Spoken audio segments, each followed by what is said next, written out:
mo uli yung yumao mong asawang si Rosalinda. Kaya hanggang ngayon, hindi mo pa rin siya makalimutan. Wala na si Rosalinda. At hindi rin siya si Paloma. Isa pa, may bago ka ng asawa ngayon. Di ka ba naaawa kay Fedra? Sigurado ko ba si Abril na nakita mo? Hindi nga ho, tay. Madilim kasi sa lugar na yun. Saka nakainom na ho ako eh. Ay naku kuya, nahibang ka na yata eh. Eh kung sabihin na kaya kina Alfredo, noon pa sila nag-aalala sa lagay ng anak nila eh. Huwag muna salidad.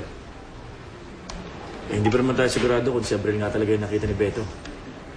Baka magkamali tayo at paasahin lang natin sila. Tama ho si Ethan.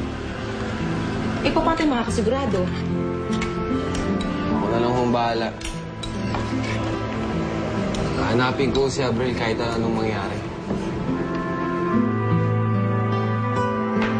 Sige na, tapipin ko ka na sa kwarto mo. Nandiyan na si Alex. Enjoy naman ni Ate Paloma. Nakakainis.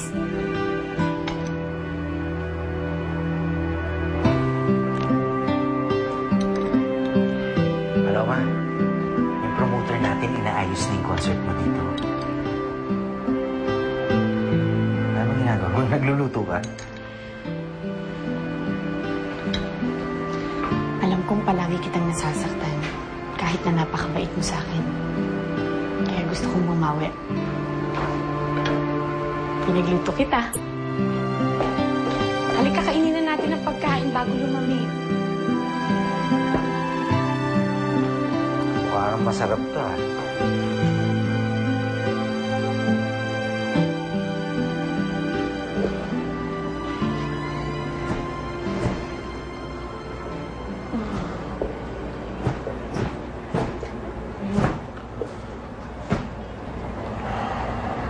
I'm sorry.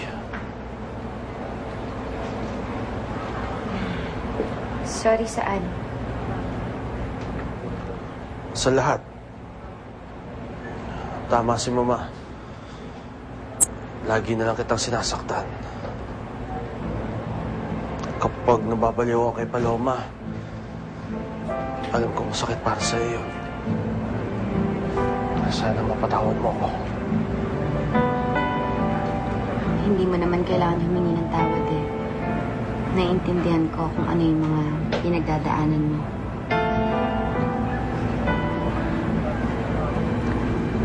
Tandaan mo, Fernando Jose. Mahal na mahal kita. At kaya kong tiisin lahat yan.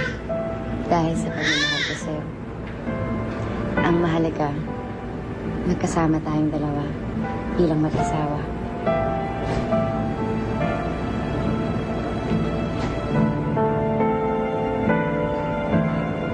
Fedra.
Wala, Alex.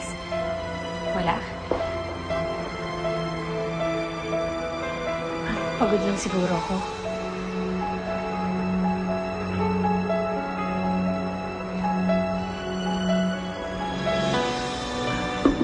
Mabuti pa siguro. Punta na ako sa kwarto.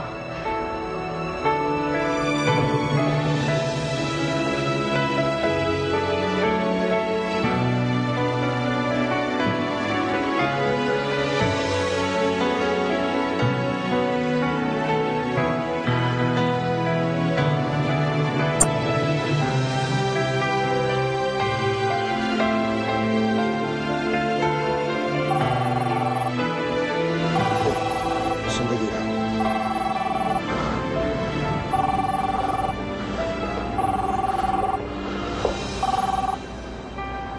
Hello? Sir, magandang araw po.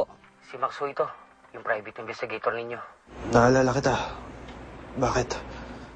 Yung babaeng pinatatrabaho niyo sa akin, meron na akong balita. May impormasyon ako tungkol sa tunay na pagkatao ni Paloma. Sige, salamat.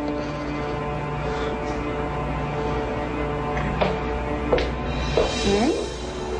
Sino yan? Sorry, I have to go.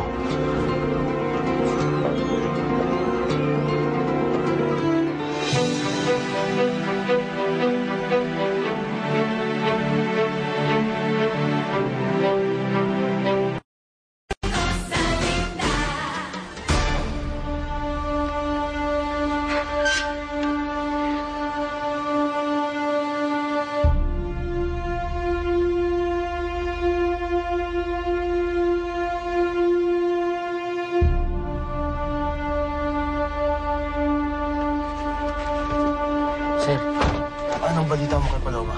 Siya nga ba si Rosalinda? matagal ko na sanang gustong sabihin sa inyo ang resulta ng investigasyon ko eh. Kaya lang, hindi ko kayo malapitan kasi nakakulong kayo. Ayoko namang malaman ng press na pinaimbestigahan niyo si Paloma.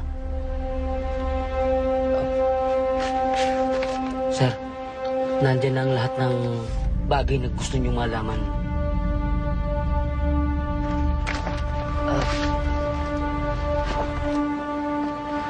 Sir, siya ho talaga si Paloma. Hindi siya si Rosalinda. Paloma, Mercado ang tunay ng pangalan. May birth certificate tsaka mga ibang dokumento na makakapagpatunay dyan.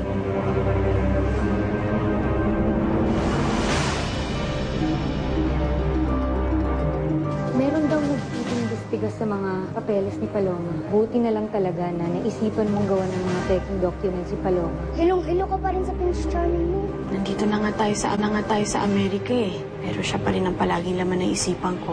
Ang tanong, kaya mo ba siya makalimutan? Lahat ng dokumento ni Paloma Mercado ay peke. Gawa-gawa lang nila yung identity ni Paloma. Si Rosalinda at si Paloma ay iisa lang. Buhay si Rosalinda at nagpapanggap siyang si Paloma. Si Paloma?